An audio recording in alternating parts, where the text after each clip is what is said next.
నిండు మనసుతో హృదయపూర్వకమైన వందనాలు తెలియపరుస్తున్నాం. అందుకు వందనాలు, దేవునికి స్తోత్రాలు. ప్రియులారా, మీరందరూ బాగున్నారని ఆశిస్తున్నాను. మీరంతా బాగుండాలని ప్రార్థిస్తున్నాను. అందరికీ ఈస్టర్ శుభాకాంక్షలు తెలియపరుస్తున్నాను. I wish you happy Easter. ఒకరికొకరు తెలియపరచుకోనండి, క్రీస్తు యొక్క ప్రేమను పంచుకోనండి. Praise the lord.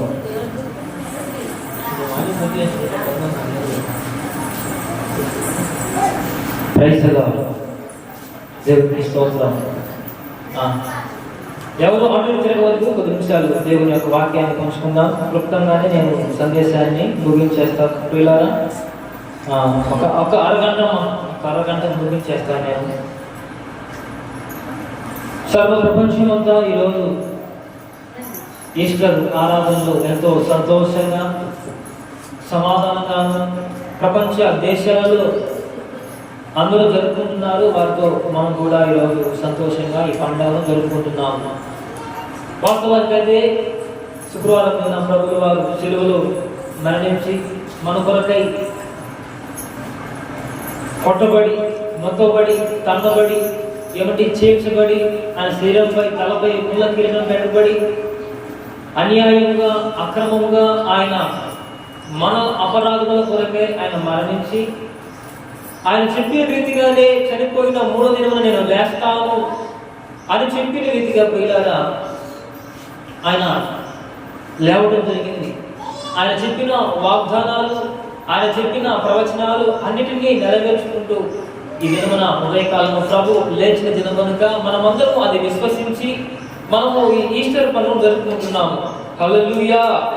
ప్రియులారా, వాస్తవానికి ఆయన చనిపోయాడు. చనిపోయిన ప్రభు మరలా ఎందుకు లేచాడు?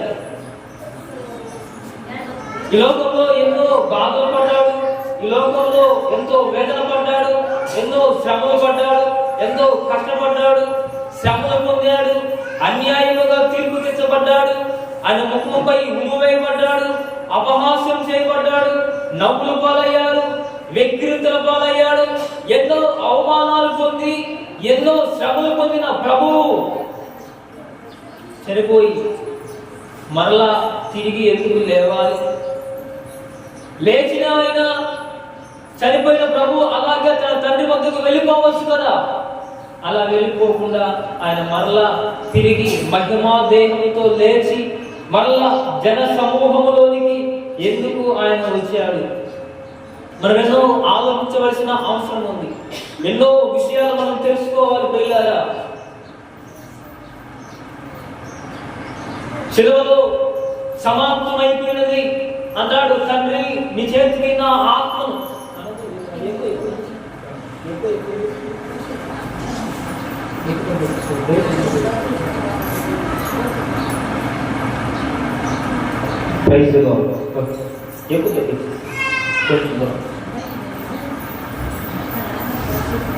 తండ్రి, నీ చేతికి నా ఆత్మను అప్పగించున్నానని చెప్పిన దేవుడు సమాప్తం అయిపోయింది. ఆయన వచ్చిన పని అంతా అయిపోయింది.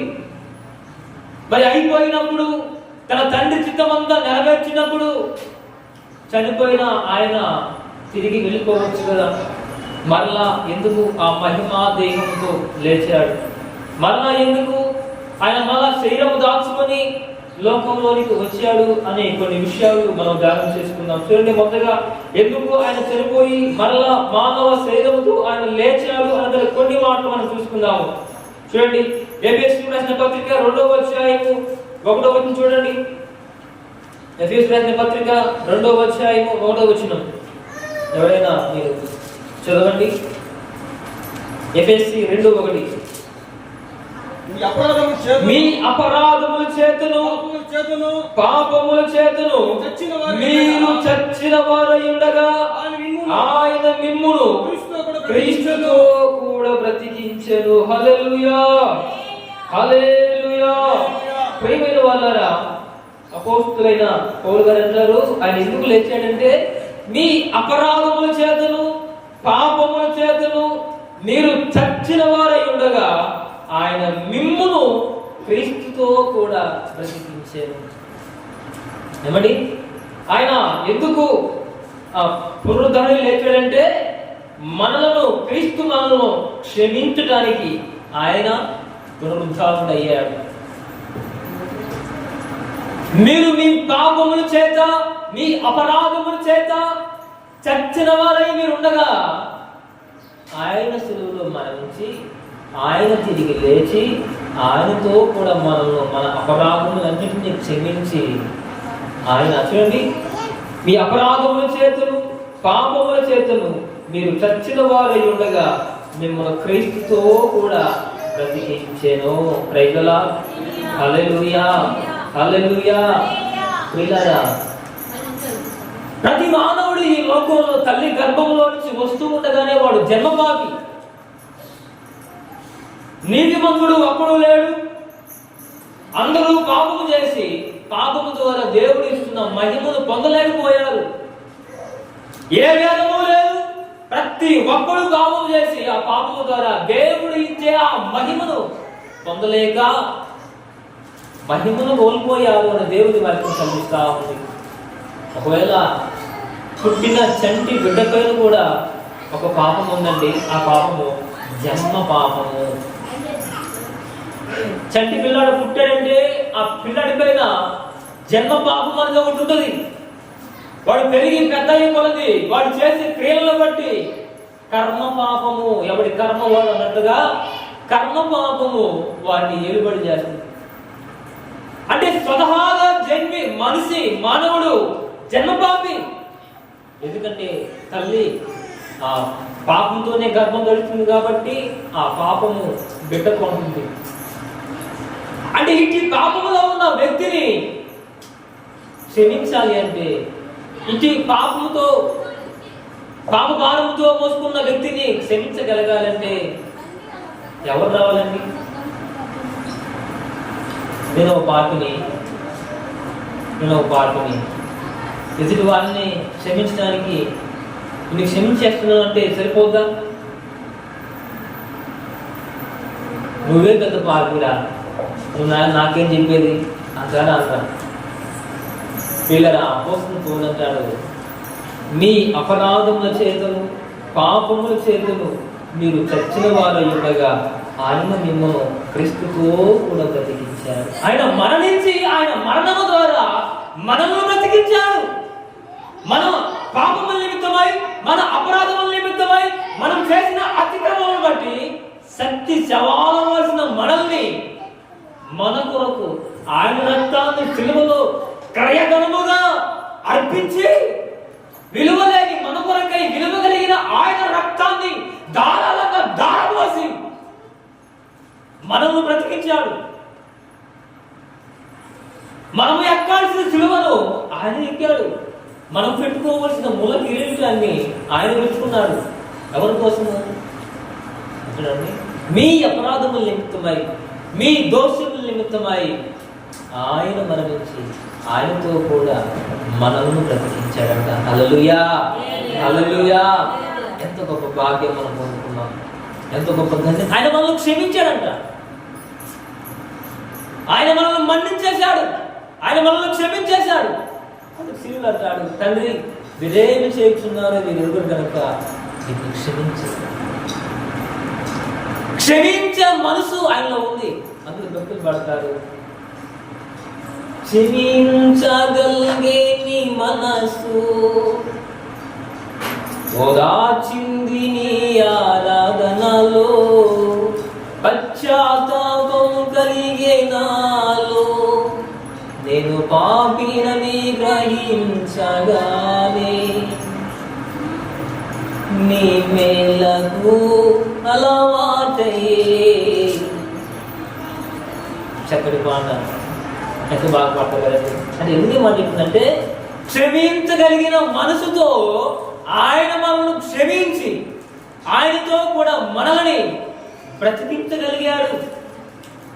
ఆయనతో కూడా మనల్ని బ్రతికించగలిగే గొప్ప అవకాశం. మనం వాస్తవానికి అపరాధం అనమండి. మనం పాపం, ఈరోజు ఈ లోకంలో ఎవడైనా ఒక పాపం చేస్తే, నేను పాపి అన్నప్పటికీ, నేను నాలో పాపం ఉన్నప్పటికీ ఒక పాపం చేస్తున్న వ్యక్తి కనపడితే నానా విధాలుగా మాట్లాడి మాటలతోనే వారి యొక్క హృదయాన్ని గాయపరిచే సమాజం ఇది. ఏది వీడు ఎంత పాపినప్పటికీ, వీడిలో ఎంత దోషం ఉన్నప్పటికీ, ఎవరైనా ఒక చిన్న పొరపాటు కనబడితే వాడిని ఏది పారేస్తారండి. మాటల యుద్ధాలతో, సూటిపోటి మాటలతో వారిని కొల్లబోని చంపేస్తారు. అట్టి సమాజం ఇది. కానీ ప్రభు ఆయన అంటాడు, మీ అపరాధముల చేత మీరు చచ్చిన వారి యొక్క ఆయన మిమ్మల్ని క్రీస్తుతో కూడా బ్రతికించడానికి ఆయన చనిపోయి తిరిగి సశరీరుడుగా మానవ దేహాన్ని వదిలి మహిమ దేహంతో ఆయన ఈ లోకానికి మరలా తిరిగి వచ్చాడు. హల్లెలూయా, హల్లెలూయా. ప్రియులారా, మొదటిగా ఆయన క్షమించడానికి ఆయన తిరిగి లేచాడు. ఆయన క్షమించడానికి తిరిగి లేచి ఆయనతో కూడా మనలను బ్రతికింపజేశాడు. హల్లెలూయా. వాస్తవానికి మన అపరాధం నుంచి ఎప్పుడో చచ్చిన వారమే, ఎప్పుడో చనిపోవాల్సిన వారమే, పాపపు లోకానికి బానిసలైపోయి ఏమండి కాల గర్భంలో ఎప్పుడో కలిసిపోవాల్సిన మనల్ని సజీవులుగా ఉంచాడు. ఆయనతో కూడా లేఖకు మనం సిద్ధముగా ఆయన ఉన్నాడు. ప్రియులారా, అటు భాగ్యము ప్రభు మనకు అనుగ్రహించును గాక. హల్లెలూయా, హల్లెలూయా. చూడండి అపోస్తల కార్యములు 4వ అధ్యాయము చూడండి. అపోస్తల కార్యములు 4వ అధ్యాయము 10వ వచనం. మీరందరూ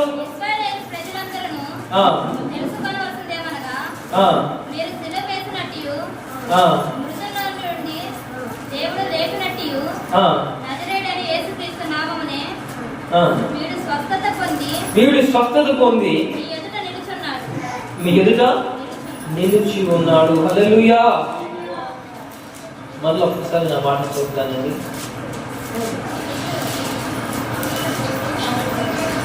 తలపెక్కతండి. మీరందరూ ఇశ్రాయేలు ప్రజలను తెలుసుకొనవలసినదేమనగా, మీరు సిలువ వేయబడినట్టు మృతులలో నుండి దేవుడు లేపినట్టు నజరేయుడైన యేసు క్రీస్తు నామమునే వీడు స్వస్థత పొంది మీ ఎదుట నిలిచి ఉన్నాడు. హల్లెలూయా. మీరందరూ ఇశ్రాయేలు ప్రజలందరూ తెలుసుకొనవలసినదేమనగా, మీరు సిలువ వేసినట్టు మృతులలో నుండి దేవుడు లేపినట్టు నజరేయుడైన యేసు క్రీస్తు నామమున వీడు స్వస్థత పొంది మీ ఎదుట నిలిచి ఉన్నాడు. ప్రియులారా, రెండవదిగా ఎందుకు ఆయన లేచాడంటే, ప్రతి మానవాళిని స్వస్థపరచడానికి ఆయన సజీవుడై మరలా లేచాడు. పునరుద్ధానములో బలం ఉంది, పునరుద్ధానములో శక్తి ఉన్నది, పునరుద్ధానములో మహిమ ఉన్నది. ఎందుకంటే ఆయన మహిమా దేహముతో లేచాడు కాబట్టి పునరుద్ధానములో బలము. హల్లెలూయా. ఆయనలో స్వస్థత ఉన్నదండి.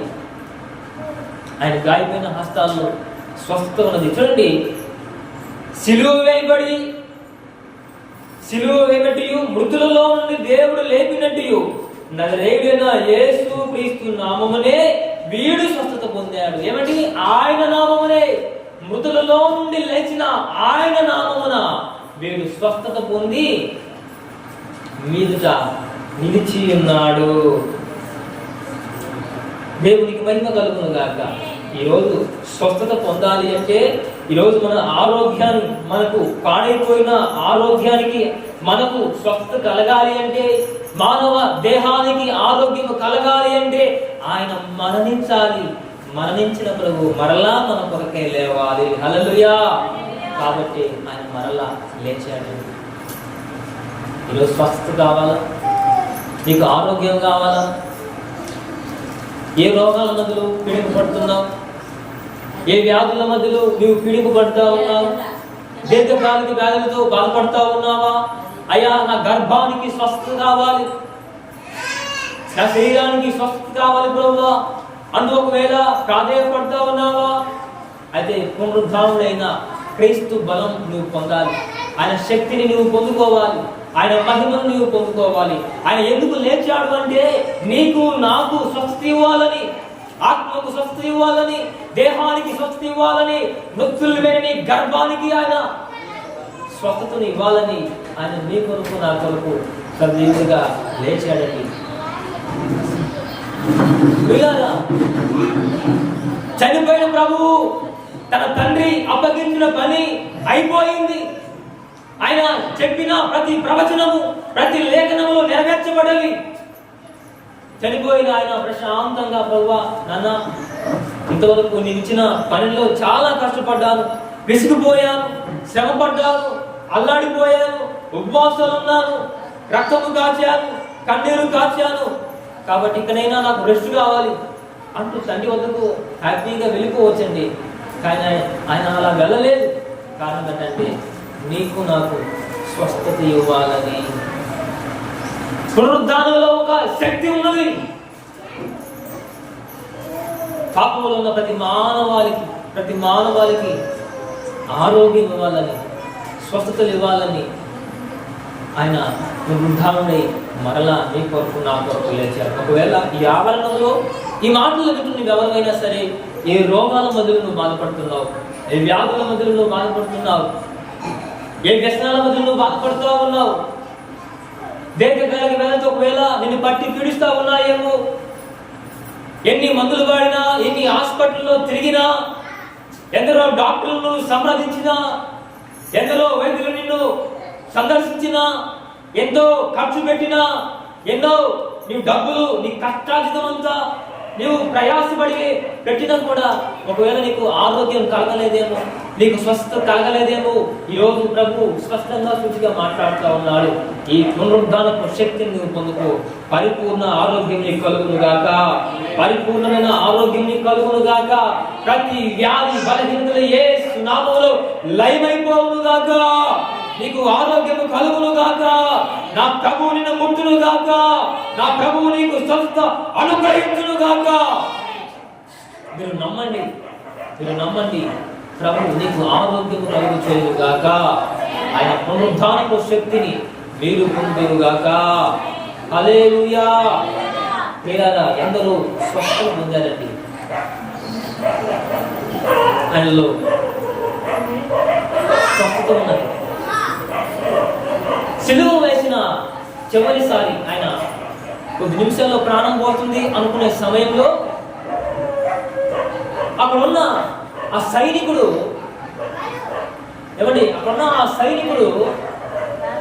ఇతను చనిపోయాడా లేడా అని డౌట్ కోసమై తన బ్రొక్కలో బల్లెముతో పొడిచాడండి. తెలుసు కదా నీకు? ప్రభుల వారి డొక్కలో ఆ బల్లెమెత్తి అలా పొడిచాడండి. పొడిస్తే ఆయన శరీరంలో రక్తమంతా కారిపోయింది. అంటే అప్పటికే తన శరీరంలో ఒక్క బొట్టు కూడా రక్తం లేదు. తన డొక్కలో నుంచి నీరు కాగి, నీచునిత్తులు లాంటివి కాగి ఆ సైనికుని కంటిలో పడిందంట. హల్లెలూయా. వాస్తవానికి ఆ సైనికుడు గుడ్డివాడు, ఒక కన్ను అతనికి కనపడదు. ఎప్పుడైతే ప్రభువు వారిని డొక్కలో అతను పొడిచాడు, ప్రభు డొక్కలో నుంచి నీచు రక్తము లేకపోతే నీటి చుక్క వచ్చి అతనిలో పడి అతని కంటిలో పడిండు. వీళ్ళు వెంటనే అతను స్వస్థత పొంది అతను ఆ కంటితో కూడా చూడగలిగే భాగ్యాన్ని అతను పొందాడు. హల్లెలూయా, హల్లెలూయా. కాబట్టి ప్రియులారా, ఆయనలో స్వస్థత ఉన్నది, ఆయనలో మహిమ ఉన్నది, ఆయనలో సంపూర్ణమైన ఆరోగ్యం. మా పిల్లలు కొన్ని పట్టుకోనమ్మా. కాబట్టి పిల్లరా, ఆయన ఎందుకు లేచాడు అంటే నీకు నాకు స్వస్థత ఇవ్వాలని, నీకు నాకు ఆరోగ్యం ఇవ్వాలని ఆయన సశరీరుడుగా ఈ లోకంలో లేచాడు. హల్లెలూయా. చూడండి, యాకోబు పత్రిక 11వ అధ్యాయము 25వ చూడండి. మా పిల్లలు కొంచెం కంట్రోల్ చేసుకోండి, నేను ముగించేస్తాను. యాకోబు పత్రిక 11వ అధ్యాయము 25వ వచనం.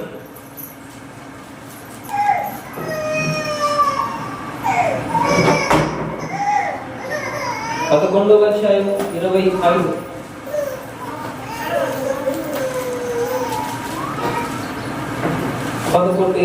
ఎవరు తీయలేదా? అందుకు యేసు పునరుద్ధానమును జీవమును నేనే, నా యందు విశ్వసించువాడు చనిపోయిన బ్రతుకును, బతికిన యందు విశ్వాసముంచు ప్రతివాడు ఎప్పటికీ నేను చనిపోడు. ఈ మాట నమ్ముచున్నావా అని ఆయన అడిగారు. చూడండి, అందుకు యేసు, పునరుద్ధానమును జీవమును నేనే, నా యందు విశ్వసించువాడు చనిపోయినను బ్రతుకును. నా యందు విశ్వాసం ఉంచువాడు చనిపోయినను బ్రతుకును అని దేవుని వాక్యం సెలవిస్తా ఉంది. పిల్లలు, అంటే మనకు నిత్య జీవం ఇవ్వటానికి, నిత్య జీవము ఇవ్వటానికి ఆయన పునరుద్ధారుడై లేచాడు. పిల్లరా, క్రైస్తవ్యం మొత్తము కూడా, క్రైస్తవ సమాజం ఎక్కడెక్కడైతే క్రైస్తవులు ప్రభువుని ఆరాధిస్తా ఉన్నారో, ఈ క్రైస్తవం అంతా కూడా కేవలము పునరుద్ధానము పైనే ఆధారపడి ఉందండి. కేవలము పునరుద్ధానం పైనే ఆధారపడి ఉంది. చనిపోయిన ప్రభువు చనిపోయినట్టుగానే అలాగే సమాధిలో ఉంటే క్రీస్తుని ఎవడు నమ్మేవాడు కాదండి. క్రీస్తుని ఎవడు ఆరాధించేవాడు కాదు. క్రీస్తుని ఎవడు కొలిచేవాడు కాదు. ఎందుకంటే ఆయన చెప్పిన మాటలన్నీ దొంగతనం అయిపోయాయి. ఆయన చెప్పిన ప్రవచనాలన్నీ వ్యర్థమైపోయాయి. ఆయన చెప్పిన మాటలన్నీ ఒక మూఢనమ్మకాలుగా మార్చబడేవి. కానీ ఆయన ఎప్పుడైతే లేచాడో, ఆయన ఎప్పుడైతే మహిమాదేహంతో లేచాడో, అప్పుడు క్రైస్తవానికి ఒక బలము చేకూర్చబడింది. హల్లెలూయా అంటాడు. చూడండి ఆ మాటని 11 కదా.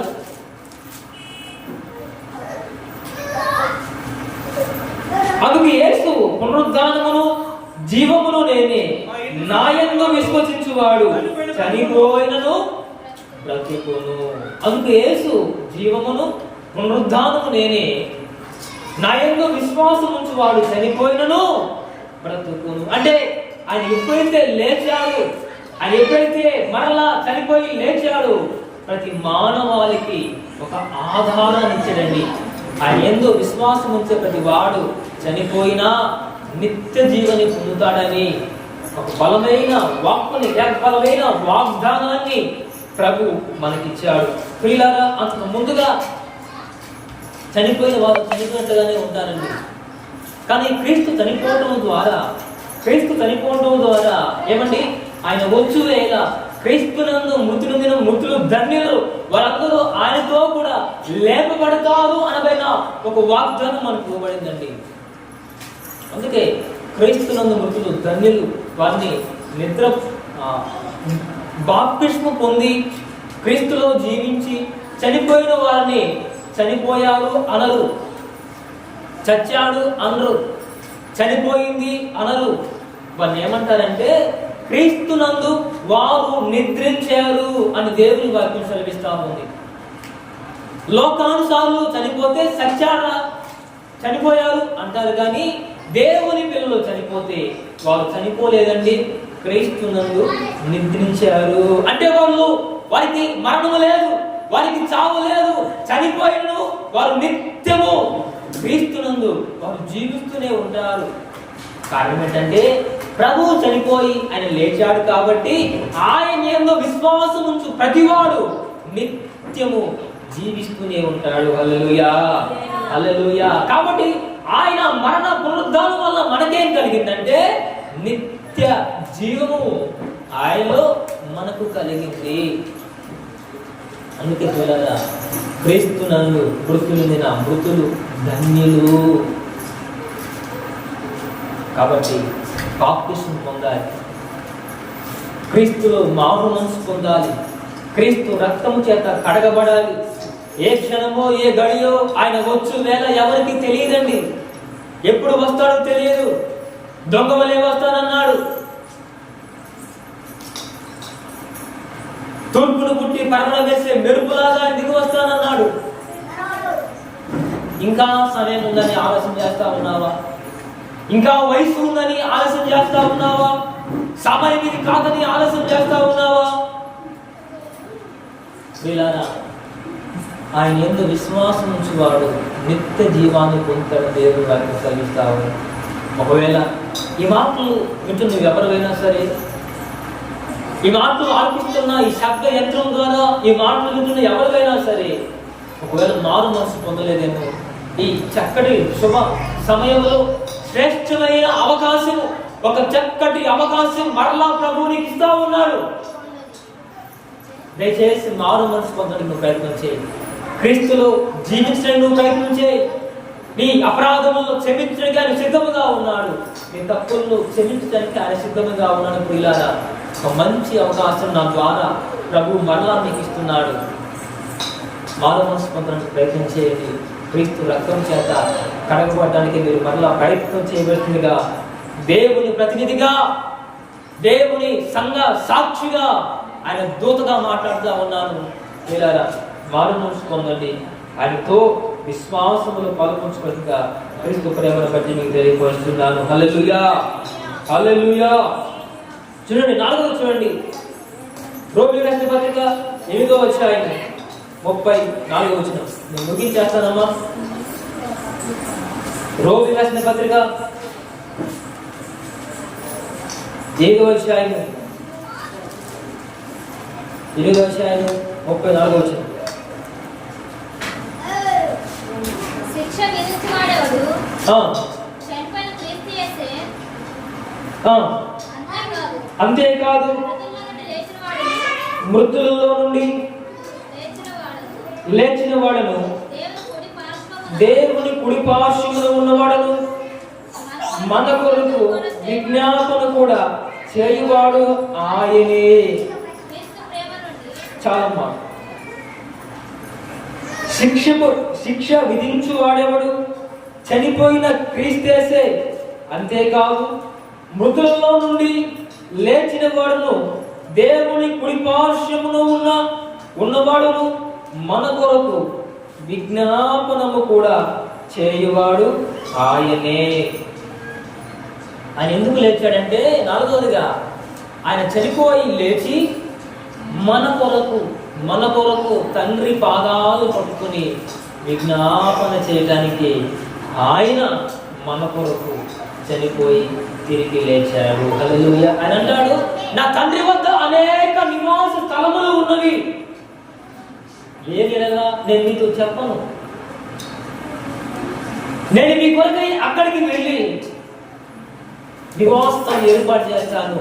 మీ పక్షముగా నా తండ్రి పాదాలు పట్టుకొని మీ కొరకై విజ్ఞాపన చేస్తాను అంటాడండి.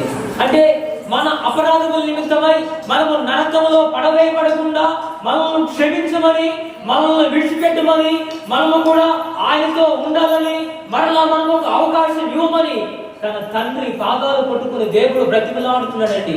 అందుకు చూడండి, చక్కని మాట ఉంటుంది, శిక్ష విధించువాడెవడు? చనిపోయిన క్రీస్తేసే. ఎవడి శిక్ష విధించువాడెవడు? చనిపోయిన క్రీస్తేసే.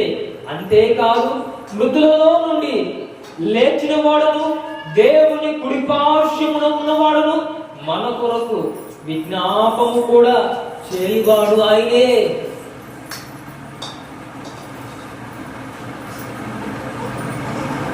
మన కొరకు విజ్ఞాపన చేసేవాడు కూడా ఆయనే. ప్రియులారా, ఈరోజు మన అపరాధముల కొరకై, మన దోషముల కొరకై, మన పాపముల కొరకై దేవుని పాదాలు పట్టుకొని విజ్ఞాపన చేసేవాడు ఆయనే. ఆయన చనిపోయి లేచి తండ్రి వద్దకు వెళ్ళి మన నిమిత్తమై, మన కొరకై, మన పాపాల కొరకై, మన అతిక్రమముల కొరకై ఆయన తన తండ్రి పాదాలు పట్టుకొని మన కొరకై మనము కూడా ఆయనతో నివాసము చేయలాగున, యుగ యుగాలు ఆయనతో మనతో ఆయన కలిసి జీవించలాగున ఆ అవకాశం ఇవ్వు తండ్రి అంటూ మన కొరకై తండ్రి పాదాలు పట్టుకొని కుమారుడైన యేసుక్రీస్తు వారు పాదాలు పట్టుకొని విజ్ఞాపన చేస్తున్నాడు. అందుకొరకే ఆయన లేపబడ్డాడు. చనిపోయిన మనము పాతలోనికి కొనిపోబడాలండి. ఎందుకంటే మానవుడు పాపి కాబట్టి, పాపంతోనే మరణిస్తాడు కాబట్టి అతడు అగ్నిగుండంలో ఆహుతైపోవాలి. అలా కాకుండా పరదేశంలోకి పరలోకంలోనికి చేర్చుకోవాలని యేసు క్రీస్తు వారు మన కొరకి విజ్ఞాపన చేస్తూ ఉన్నారు. నా తండ్రి వద్ద అనేక నివాస స్థలంలో కలవు, నేను వెళ్ళి మీ కొరకు సిద్ధపరుస్తాను, నేను ముందుగా వెళ్తాను, మీరు మీకు వచ్చినప్పుడు మీరు నాతో కలిసి ఉంటారు, యుగ యుగాలు తండ్రితో మనతో ఆయన కలిసి జీవిస్తాము అన్నట్లుగా ఆయన కొన్ని సందర్భాల్లో మాట్లాడిన విషయాలు జ్ఞాపకం ఉంటాయి. అంటే పిల్లరా, ఆయన ఎందుకు లేచాడు అంటే ఆయన ఎందుకు లేచాడు అంటే మన కొరకే తండ్రి సన్నిధిలో విజ్ఞాపన చేస్తారు. ప్రతి దినం పిల్లల్ని నమ్ముతారు నమ్మరు, సంఘము కొరకై, సంఘ క్షేమాభివృద్ధి కొరకై, ఎవరు సంఘంలో ప్రతి కుటుంబము దీవెన పొందాలని, శాపం నుంచి విడిపించబడాలని, అపవాది శక్తుల నుంచి విడిపించబడాలని ప్రతి దినం మా కుటుంబంలో మేము ప్రార్థన చేస్తాం. మీ పక్షముగా మేము పాదాలు పట్టుకుంటాం. ప్రభువా, కుటుంబాలు రక్షించండి, శాపాన్ని తొలగించండి, అయ్యా వారికి ఆరోగ్యాన్ని ఇవ్వండి, అయ్యా అపవాది వారికి వేసిన శాపకట్లను తెంచివేయండి, వారిని దీవించిన ప్రభువా అంటూ నేను మీ కొరకై నా కుటుంబం చేసిన రీతిగా మనందరి కొరకై తండ్రి అయిన దేవుడు తన తండ్రి పాదాలు పట్టుకొని విజ్ఞాపన చేస్తున్నాడు. హల్లెలూయా, హల్లెలూయా.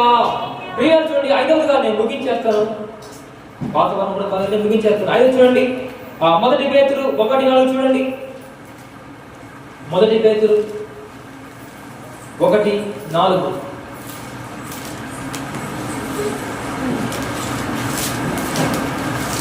మొదటి పేరు 1:4.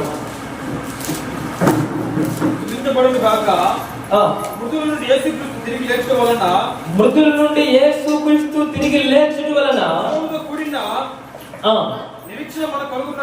నిరీక్షణ మనకు కలుగునట్లు అనగా అక్షయమైనదియు నిర్మలమైనదియు వాడవారి స్వాస్థ్యమును కలుగునట్లు ఆయన తన విశేష కృప చొప్పున మనలను మరలా జన్మింపజేసెను.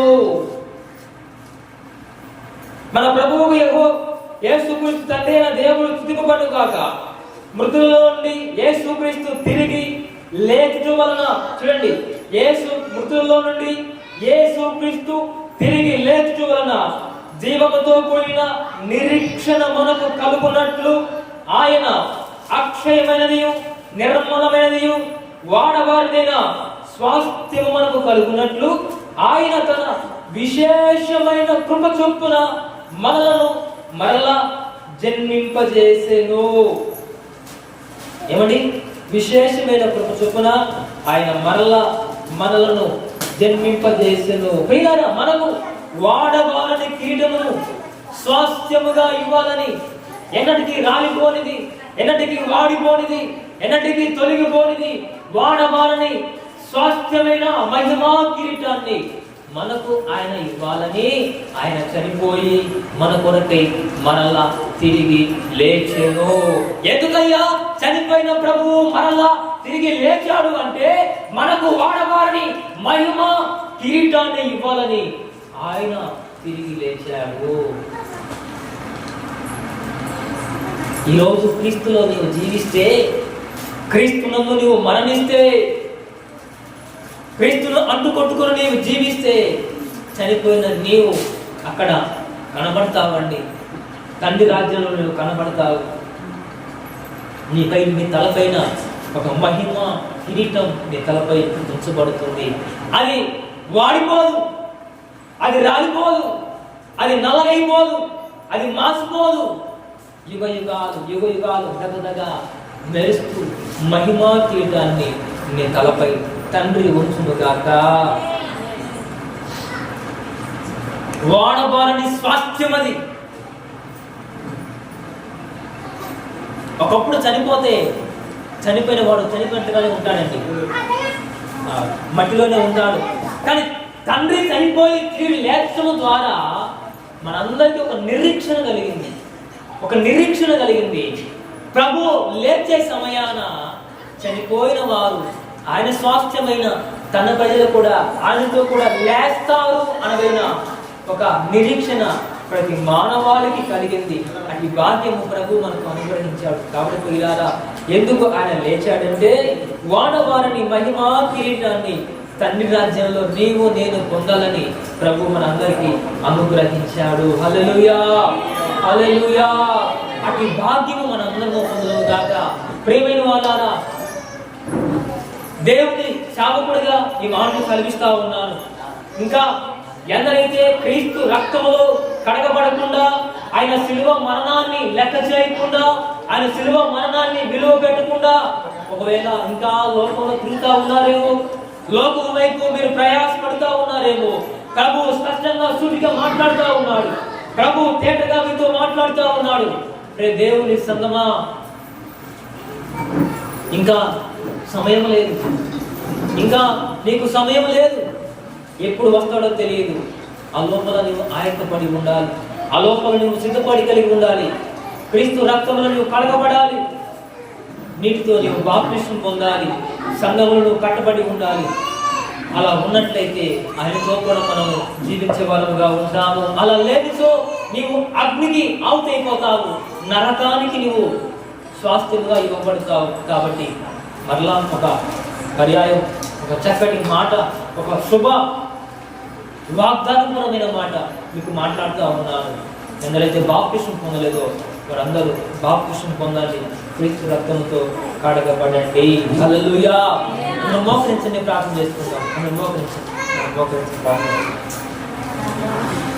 చెప్పబడిన వాక్యం నిమిత్తమై మా సత్యమని గారు వచ్చి ప్రార్థన చేస్తారు.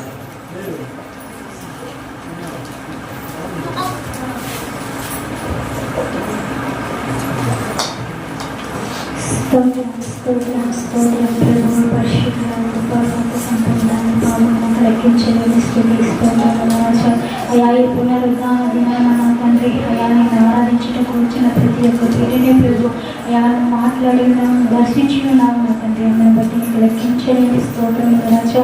అయా ఇదిగో నా తండ్రి, మా అపరాధము మీరు మన్నించిన రీతిగా నా ప్రభు అయా మా శత్రువుని అయినా మేము మన్నించే రీతిగా ఉండటానికి నీ కృప దయచేయండి నాయన. అయా నీ దక్షిణ ఆస్తము మా మీద చాచండి నా తండ్రి. అయా మా పాప దోషములన్నిటినీ నువ్వు కడిగి వేసావు నాయన, కొట్టి వేసావు ప్రభు. అయా మరణపు లోయలలో ఉన్న మమ్మల్ని నా తండ్రి, అయా నీతో పాటు మమ్మల్ని సజీవులుగా లేవనెత్తిన గొప్ప తండ్రి నీకు స్తోత్రములు నా ప్రభు.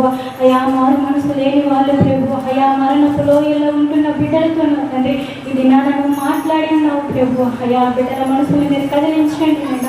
అయా ఎంతో మంది ప్రభు అయా నశించిపోతున్నారు నాయన. అయా తాకుతున్నా తండ్రి, అయా మత్తుకు అయా బానిసలై ప్రభు అయినా కుటుంబాలు నశించిపోతున్నాయి ప్రభు. వాళ్ళ కుటుంబాలు మీరు పట్టుకోనండి నాయన. అయా వాళ్ళ కారుస్తున్న కన్నీళ్లను తుడవండి యేసయ్యా, నీకు స్తోత్రం నాయన. అయా మరణపు లోయల నుండి నాయన మీరు పట్టుకోనండి యేసయ్యా. అయా నీ హస్తంతో మీరు పట్టుకోనండి యేసయ్యా. అయా ఏది ఉంచుకోకుండా ప్రభు అయా సర్వము నా తండ్రి మా కొరకేనైనా మీరు నీ శరీరాన్ని అప్పచెప్పి ఉన్నారు ప్రభు.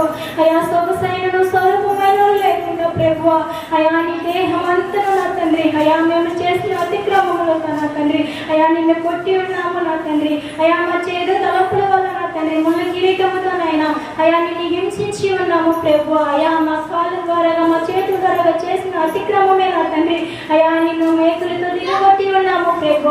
అయా ఇది మొదలుకొని నా తండ్రి మా జీవితంలోనైనా గొప్ప మార్పును మీరు తీసుకురండి ప్రభు. అయా నీ కొరకైనా నీ అందు ప్రణవేసుకొని నా తండ్రి అయా తండ్రి చిత్తంలో నా తండ్రి అయా తండ్రి రాజ్యంలో నువ్వైతే ఎలా విజ్ఞాపన చేస్తూ మొరపెడుచున్నావో ప్రభు అయా అటువంటి భాగ్యమును మాకు మీరు దయచేయండి నాయన. అయా ప్రతి క్షణాన నా తండ్రి నీ పాదాలు పట్టుకొని నాయన అయా మా తప్పుల నిమిత్తమైన తండ్రి అయా మా శత్రువుల నిమిత్తమైన ఆయన మేము ప్రార్థించే వాళ్ళంగా అయా మీరు దర్శించమని నాయన నిన్ను మనసారా స్తుతించి అయా నిర్ణయపూర్వకంగా అడిగి వేడుకొని బతిమలాడి ఉన్నాము నా తండ్రి. ఆమేన్.